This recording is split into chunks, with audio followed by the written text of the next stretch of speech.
is In Excess with Just Keep Walking.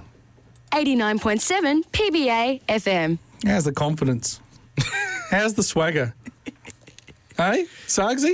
I'm swaggering. Now, listen, I'll just have to say, the man sitting next to me, his name is Craig Sorrigan. However, you'll probably hear me refer to him as a few different names throughout the show. Sargsy will be probably the most common one. Now, before we go too much further, our man Sheppo, the media harlot that he is, just couldn't keep his head off air. Take a note of that one, Sheppo. He has a message for us.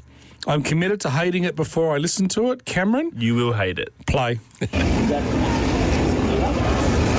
Hello, listener. Hello, Pink Man. Hello, Mez.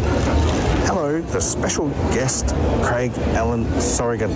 Welcome to the show. Thank you for coming in. You have definitely aided and abetted in the improvement of today's show.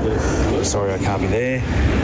I'll be there in a couple of weeks, but I wish I was there to see the show disintegrate right before my very eyes. And I'll tell you what, local sport is not in any better hands than what it's in now.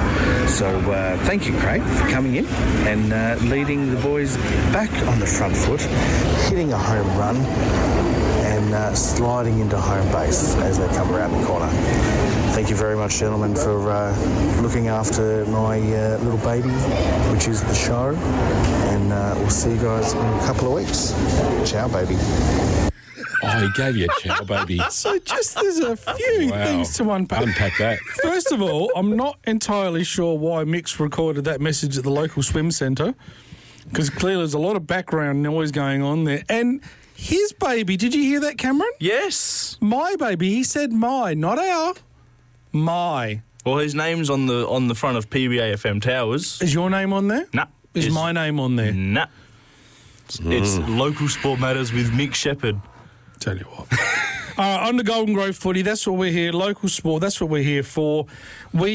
Shall we lead off with Kingo's message? Now, that's Kingsley Rouse, Vice President of the Golden Grove Football Club. We didn't have him last week. He was probably cutting a swathe in the background of the boardroom, trying to ascend to the throne. What have we got, Cameron? Hi guys, Kingsley here from the Golden Grove Football Club. Glad to be back on deck. Well, it was a bag of mixed results for the Kookaburras last week, with wins for the D's, C's and B's, and a disappointing loss for our A-grade sides. Our A-grade men failed to show up in a lacklustre performance out at Glenunga, going down by 44 points to the 7th place Rams, who have sensationally today sacked their coach after 7 games into the season. We have a competition bye for the seniors and juniors this week, with everyone set to enjoy the mid-season break for the Kings' long weekend. In club news, a save the date for our inaugural Wine and Dine night on July the 12th at the club. The night will feature a tasting of various wines from a SA winery, and the tasting will be complemented with fresh cuisine from our in-house chef Roger and his team. Ticket prices and further event details will follow in the coming weeks.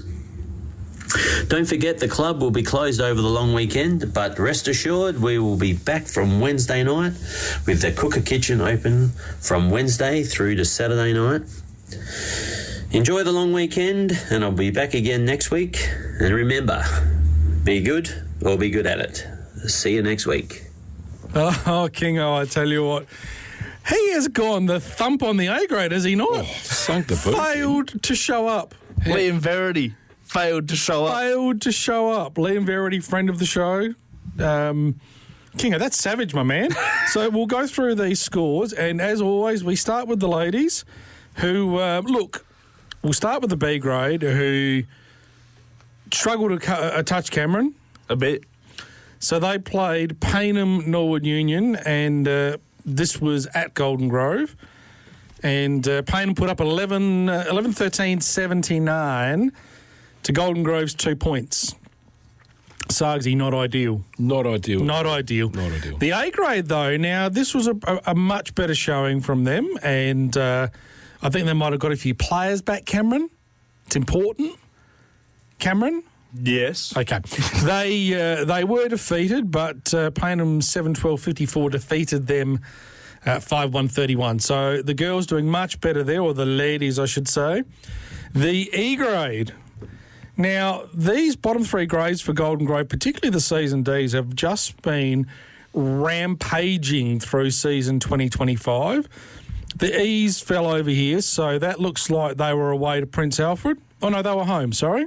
What are you laughing for, Cameron? Are you laughing at me making a mistake? No, I'm laughing at the fly that's in the room with us. Child. This is what's wrong with you. Anyway, Golden Grove were defeated by Prince Alfred, so Golden Grove 7-9-51, Prince Alfred 14-13-97. But Sargsy, you'll appreciate this. As a lover of cricket, we've got a couple of cricket scores here. Oh. The D grade, Golden Grove, wowzers. 34-22, 226 to Ingle Farm Donut. And now, beating. correct me if I'm wrong, Sargsy. Yes. Back in the day when you played for Golden Grove. Yes. And we shared a pair of shorts. I'll explain that later, Cameron. Yes. 6 goals were kicked in those shorts, Cameron. And there was a game you played in where you kicked a goal from fullback. Because was the score 55 goals, 20 to nothing? Oh. It was 50-something. You remember that in much more detail than I reckon it was 55 goals, 20. This was a D-grade game. Yeah, yep. To 0. It was a shellacking anyway. So what on earth was it like to play in that? It was just a lot of ball watching for the other end of the ground because I was full-back. Yeah. Didn't get a whole lot of the ball. It's reminiscent of last year when was it Elizabeth? Elizabeth, yeah. Got belted by a score similar to that, and we actually did the maths on it, and it was virtually impossible to have kicked what the opposition kicked against them. But yeah, so and we got another one here. So the C grade boys, the next 3 grades were all away to Glenunga. Glenunga 2-4-16 to Golden Grove's 31-12-198. B grade, they had a win there, 7-6-48. No, they had a loss there. Cameron, I don't like the way you've done this PowerPoint, mate. It's all jumbled up. Not a visual medium listener. Not a visual medium. But how am I supposed to read that? Now, listener. Let's carry on, Cameron. You wound me up so you didn't get to talk. Glenunga 7-6-48, Golden Grove 8-11-59. And the A grade, do we read the score? No. Given they failed to show up. Failed to show up. I'm not even going to read the score. Your president, A grade, the vice president, is so disgusted in your performance. He not only said, he mentioned the A grade, sighed, gave a pause, then said they failed to show up. Nah, I'm not reading the score. Press the button, Cameron. 89.7 PBA-FM, putting the community first. Right, it's me, yeah? Yes. So this is my first song. Now, this song is a dedication. My wife lost her uncle last week, passed away. So we're going to play a song that was one of his favourites, I believe, Mr. Brian Morgan. And I'm going to share a little story quickly about him before I play the song. When my wife and I first started dating, Brian was very much a manly man's man. Would you agree with that, Craig? Absolutely. Craig knows Brian, having been a part of our family at some point as well. We will not go into that on air as to why that's the case. That's a whole other episode. That is a show on its own. Craig's Love Life, we could do 90 minutes on that, could we not? Probably. Sure. Great listening, though. Would it be? Great listening. Sure. So Brian couldn't quite figure me out because I don't drink and I don't smoke, and he's as manly a man as you were going to get. So he sort of sidled up to me and he said, "So, you don't drink?" "No, Brian." "You don't smoke?" "No, Brian." Longer pause. "Do you like John Wayne?" "Yes, Brian. Who doesn't love the Duke?" Gave me a wink and a nod and went and got himself a drink. That was the Brian Morgan man test. If you didn't drink and you didn't smoke, but you loved John Wayne, you were okay with him. And from that moment forward, he had me pegged. So this is a song that I'm led to believe he loved. He had a boat. Now, when I say a boat, when that boat was under construction, they moved it from shipyard to shipyard. They had to take down power lines to move it. It was a big boat. It was the biggest catamaran in the state, I think, at the time. Wow. Big boat. So this song is from two names, Yusuf Cat Stevens, Moon Shadow.